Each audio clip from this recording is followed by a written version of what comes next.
Yes, huu ni mkutano wa mawaziri, wataalam na viongozi wengine wa Afrika na nje ya Afrika kuhusu masuala ya kidijitali katika elimu.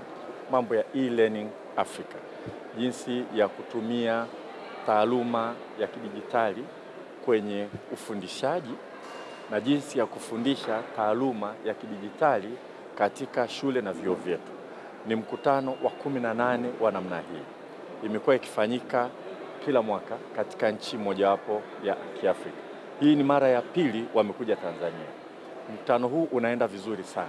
Mwitikio hata sisi tumeshangaa na kufurahi. Kwa sababu tumepata mawaziri 20 wamekuja kushiriki hapa, na tunashukuru sana Wizara ya Mambo ya Nchi za Nje na Ushirikiano wa Afrika Mashariki. Wamepokewa vizuri sana, na jitahidi sana kuongea na waziri mmoja mmoja, na wenyewe wana furaha sana kwamba mpaka sasa hivi mapokezi yao ni mazuri sana. Lengo la mkutano huu ni kubadilishana mawazo, kuelezana uzoefu wa namna ya kupeleka mbele bara letu la Afrika na nchi zetu za Afrika katika teknolojia hii ambayo inakuwa kwa kasi sana. Mabadiliko ya teknolojia ni makubwa na yaenda kwa kasi ya ajabu. Yapo mambo mengine hata katika mfumo wa elimu itabidi yaangaliwe upya, na mengine itabidi yabadilishwe kwa sababu ya maendeleo ya teknolojia. Kwa mfano, sasa hivi tunavyofundisha darasani, ukiwa na darasa la wanafunzi 40-45 hata 60, unapofundisha mwalimu unawafundisha wote kwa pamoja, maana yake ni kwamba unachukulia karibia wanafunzi wote wako sawa. Lakini katika teknolojia hii inatoa fursa ya kufundisha na kumpa mwanafunzi kujifunza kwa kasi yake ilivyo. Anayeweza kwenda kwa kasi zaidi, anayechukua muda mrefu zaidi kuelewa kitu, na anahitaji kuelewa vitu fulani zaidi, akapata kitu tunachokiita personalized learning. Anaweza kujifunza. Kupitia teknolojia kuna uwezo wa kutumia ufundishaji wa namna nyingi. Kwa mfano, na kitu hiki tunakifanya sasa hivi kupitia taasisi yetu ya elimu Tanzania, unaweza ukawa na mwalimu anafundisha Benjamin Mkapa hapa, siku hiyo akaunganishwa na darasa jingine ambalo pengine liko Tandahimba, anafundisha somo la jiografia, wakamsikiliza kule na huko akamuona.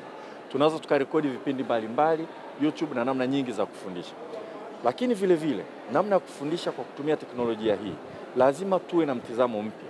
Kwa mfano, sasa hivi kwa kutumia akili unde, artificial intelligence, ukishika simu yako hivi, umeambiwa andika insha kuhusu maisha ya Mwalimu Nyerere, ukaenda ChatGPT ukaandika insha kuhusu maisha ya Mwalimu Nyerere, itakuandikia insha saa hiyo. Haichukui seconds, unaipata yote unavyokuwa. Sasa kwa walimu, jinsi ya kufundisha, unahitaji kuhakikisha kwamba kitu ambacho unataka mwanafunzi akifanye kakifanya yeye, sio kimefanywa tena na kompyuta au mashine. Sasa si jambo la kuogopa, ni changamoto lakini si jambo la kuogopa. Kwa sababu hata wakati calculator zilivyoanza kugunduliwa, zilivyoenda mashuleni, baadhi ya walimu walisema hizi zitasababisha wanafunzi wasijifunze hesabu na hisabati. Lakini baadaye imegundulika ni kifaa ambacho wanafunzi wanakihitaji, walimu wanakihitaji na ni muhimu. Kompyuta zilivyokuja hivyo watu walianza kuhisi kwamba zitasababisha watu wasijifunze, lakini tumegundua kompyuta zinasaidia kujifunza kwa kasi zaidi. Kwa hiyo teknolojia hii inavyoendelea, inabidi sisi tuitumie kusonga mbele. Ukweli, dunia inavyoenda, kujipanga kimkakati, tutaachwa nyuma. Tumeona nchi 10 bora Afrika katika masuala haya, Tanzania haimo. Lakini bahati nzuri katika nchi 10 ambazo ziko nyuma sana, Tanzania haimo. Tayari tuna mkakati, tuna mwongozo, na hatua nyingine tutazitangaza kwenye bajeti yetu tutakayosoma Jumatatu, ambayo tuna uhakika ndani ya miaka 3, 4, 5 Tanzania itaanza kuwa kati ya nchi zilizo mbele zaidi, hasa kuwa na wataalamu katika maeneo haya. Mambo ya data science, masuala ya artificial intelligence, mambo ya computer science. Na tungependa kufanya kama ambavyo ilani ya Chama cha Mapinduzi ya uchaguzi 2020 ilivyoeleza, kupeleka vijana wa Tanzania kwenye vyuo bora na mahiri duniani kwenda kusoma. Katika eneo hili, pamoja kwamba vyuo vyetu tutavitumia, lakini tunataka kwenda kujifunza na kwa watu wengine vile. Kwa hiyo mimi kwa kweli nimefurahi sana kwa mkutano huu.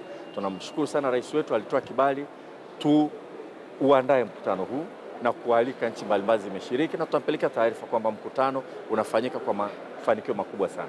Kesho ndio tutakuwa tunahitimisha mkutano huu. Lakini ndani ya mkutano huu vile tunafanya networking. Kwa mfano leo mimi nina mikutano miwili na mawaziri mbalimbali, na wengine wameomba tukutane kesho.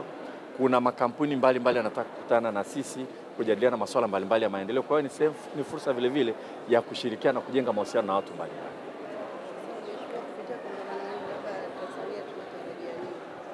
Baada ya mkutano huu, kimsingi kwanza sisi tunatoa uzoefu wetu, tumewaeleza, lakini tumechungulia na wenzetu wanafanya nini. Kwa hiyo na sisi tunataka tu jitahidi kuweza catch up nao. Kwa mfano, Mauritius wako vizuri sana katika maeneo haya.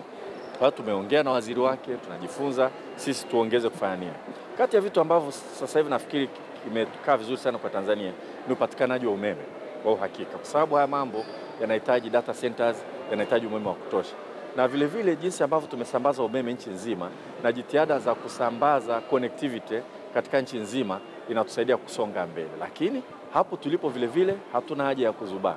Sisi tunajifunza kwa watu, tunawekeza kwa watu wetu, tutapeleka watu kwenda kusoma. Afrika Kusini tumechagua kati ya sehemu ambayo tutapeleka Watanzania kwenda kusoma kule, lakini tutapeleka na nchi nyingine. Kwa hiyo tutarajie kwamba tunaenda tena na mwamko mpya zaidi na mkubwa zaidi na ari kubwa zaidi ya kuhakikisha kwamba tuna push frontier ya masuala ya computer science kwa ujumla wake, software engineering kwa ujumla wake, lakini data science na akili unde ni maeneo ambayo lazima tuende nayo kwa kasi kubwa zaidi.